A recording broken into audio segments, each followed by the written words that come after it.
Last night on The Late Show, Stephen Colbert's biting jabs at Bill Gates sparked a fiery clash.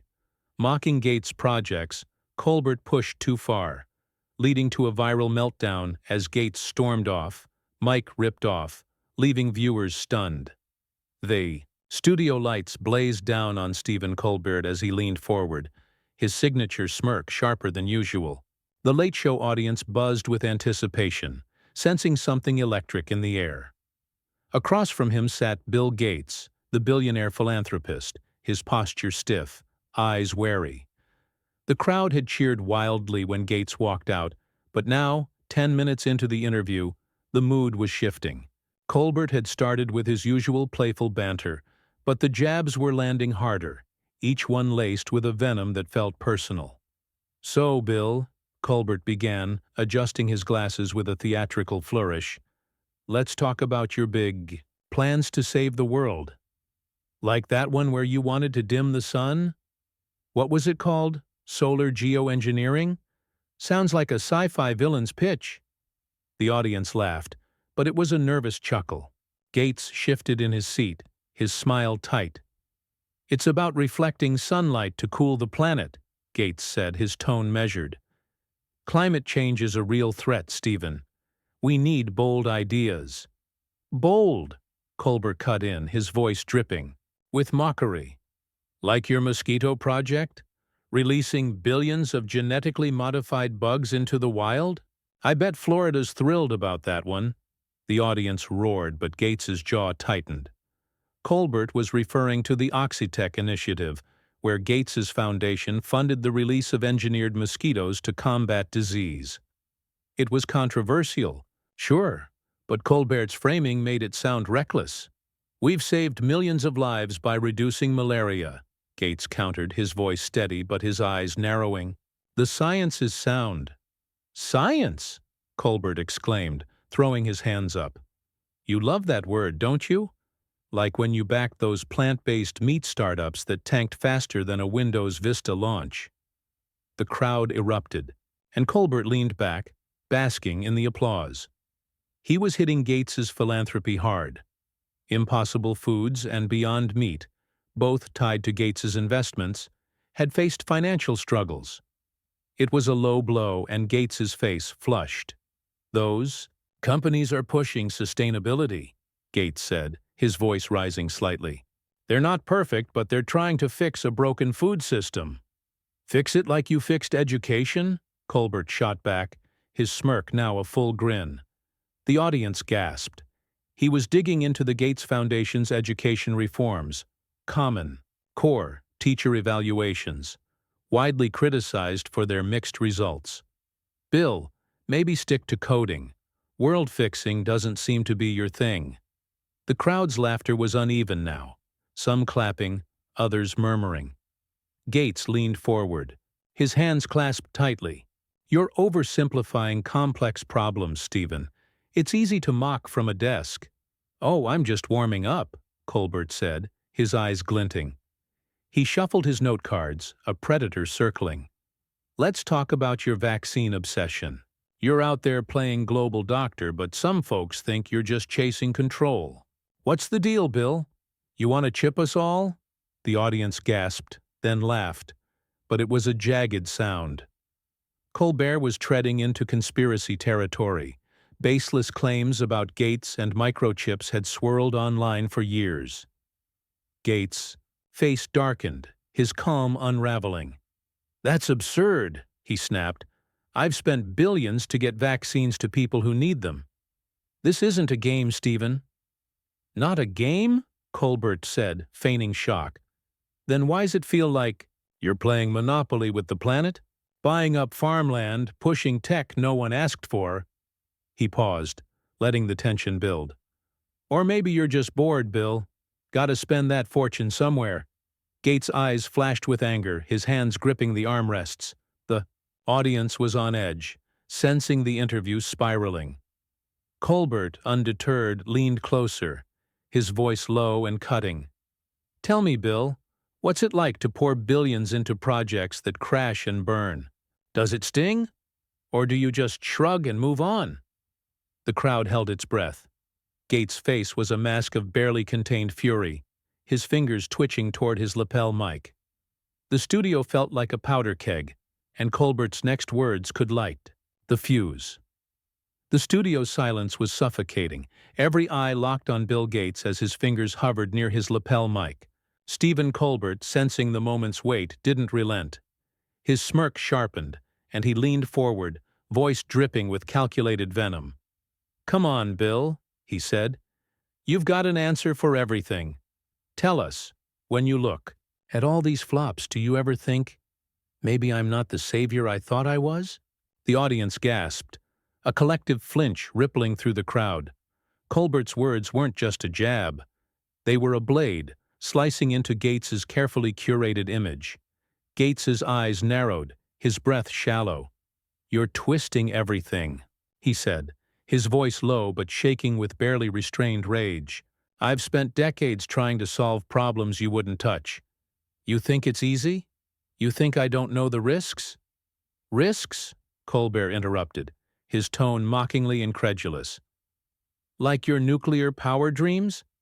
What was that one? Terra power? Building reactors while the world's still cleaning up Fukushima?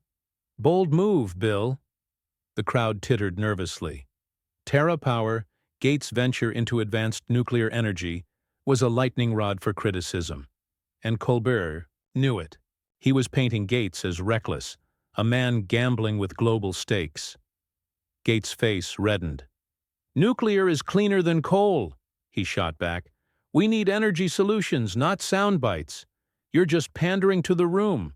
"Pandering?" Colbert said, feigning offense as he clutched his chest. "Bill, I'm just asking what everyone's thinking.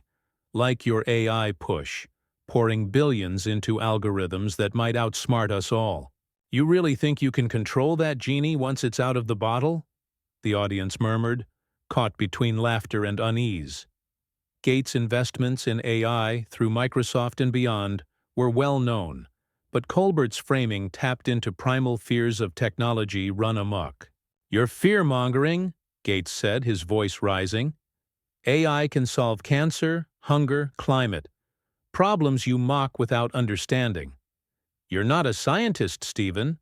You're a comedian." The word comedian landed like a slap, and the crowd oohed. Colbert's eyes flashed, but his grin didn't waver. "Oh, I'm funny, all right," he said, leaning closer. "Funny enough to know your global health summits look like a billionaire's ego trip. What's next, Bill? Buying the WHO to make sure everyone gets your vaccines?" The audience roared, but it was a jagged sound, split between cheers and shocked gasps. Colbert was diving deeper into conspiracy waters, referencing Gates' massive influence in global health without evidence of malice. Gates' hands clenched into fists. "You're disgusting," he said, his voice trembling with fury. "I've saved millions of kids' lives. You sit there smug, while people die because of misinformation like that." "Misinformation?" Colbert said, his voice rising to match Gates. "Like when you pushed hydroxychloroquine early in the pandemic, then backtracked? Or was that just you saving lives, too?" The crowd gasped again. Gates had never endorsed hydroxychloroquine, but his foundation's early COVID response had drawn scrutiny. Colbert was distorting the truth, and Gates knew it. "That's a lie," Gates snapped, his voice cracking. "You're making things up to get laughs. You're pathetic." The audience froze, the air thick with tension. Colbert leaned back, his smirk now a cold, predatory thing. "Pathetic's a strong word, Bill," he said softly, "but not as strong as failure. Like your malaria nets that didn't work in half the villages you sent them to, or your sanitation projects that left communities with broken toilets. Face it, your money can't buy competence." Gates's eyes blazed, his fingers now gripping his mic like a lifeline. "You don't know what you're talking about," he said, his voice hoarse. "You're just a bully with a microphone." The crowd was silent, every breath held. Colbert's next move could break the dam, or push Gates to the edge. The Late Show studio was a pressure cooker, the air thick with unspoken fury. Bill Gates's accusation hung heavy. "You're just a bully with a microphone." And the audience sat frozen, eyes darting between him and Stephen Colbert. Gates's fingers clutched his lapel mic, knuckles white, his face a storm of rage and humiliation. Colbert, perched behind his desk, let the silence stretch, his smirk a razor's edge. The crowd waited, breathless, for the spark that would ignite the final explosion. Colbert leaned forward, his voice low and venomous. "A bully, Bill? That's rich, coming from the guy who's been throwing his weight around the globe for decades. Tell me, how's it feel to play God and still screw it up?" The audience gasped, a sharp collective inhale. Colbert's words were a deliberate escalation, twisting Gates' philanthropy into hubris. "Like that clean water initiative," he continued, his tone mocking. "What was it? Your fancy filters that broke down in a year? Left villages high and dry, didn't it?" Gates's jaw clenched, his eyes burning. The audience could see the tremor in his hands. "You're cherry-picking," he said, his voice raw. "The Gates Foundation has brought clean water to millions. You're just spewing lies to tear me down." "Lies?" Colbert shot back, his grin cold. "Like you're predicting the pandemic? You love that one, don't you? Parading around like Nostradamus while the world burned. Tell us, Bill, what's your next prophecy? More failed experiments?" The crowd murmured uneasy. Colbert was referencing Gates' 2015 TED Talk warning about pandemics, now weaponizing it as self-aggrandizement. It was a brutal distortion, and Gates's face twisted with fury. "You're disgusting," Gates said, his voice shaking. "I warned people to save lives. You twist it into a punchline. You're not just a bully, you're a coward." The audience oohed, the word coward slicing through the tension. Colbert's eyes narrowed, but he didn't flinch. "Coward?" he said, his voice rising. "I'm not the one hiding behind billions while the world calls me out. Your farmland? Grab. Buying up half the Midwest like some feudal lord. What's that about, Bill? Planning your own utopia while your projects crash?" The crowd gasped again.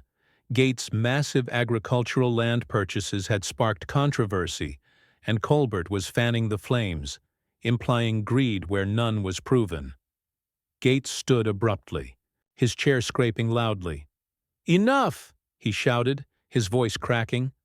The audience froze. "You're a hack, Stephen. You don't care about truth. You just want blood." His fingers tore at his lapel mic, ripping it free with a sharp pop. The tiny device dangled from his hand, wires swaying. "I'm done with this circus." The crowd erupted in a mix of cheers, boos, and shocked murmurs. Colbert leaned back, unfazed, his smirk unwavering. "Running away, Bill? Guess that's what you do when the truth stings. Another failed project, your late show appearance." The audience roared, some laughing, others shouting in protest. It was chaos, and Colbert reveled in it. Gates's face was a mask of fury, his eyes locked on Colbert. "You're nothing," he spat, tossing the mic onto the desk with a clatter. "You're a small man with a big mouth." He turned, storming toward the stage exit, his footsteps echoing in the stunned studio. The audience was on its feet, some cheering Colbert, others yelling Gates' name, a cacophony of divided loyalties. Colbert stood, his voice cutting through the noise. "Don't let the door hit you, Bill. Maybe next time, stick to coding." The crowd exploded, the taunt a final dagger. Gates paused at the curtain, his back rigid, then vanished into the wings without looking back. The stage lights dimmed as the show cut to commercial, but the energy in the room was electric. Colbert sat, adjusting his tie, his expression smug, but his eyes betraying a flicker of unease. Gates was gone, the confrontation over, but the fallout was just beginning. Online, clips of the meltdown were already spreading, the internet ablaze with reactions. The Late Show had delivered its most explosive moment yet, and the world was watching.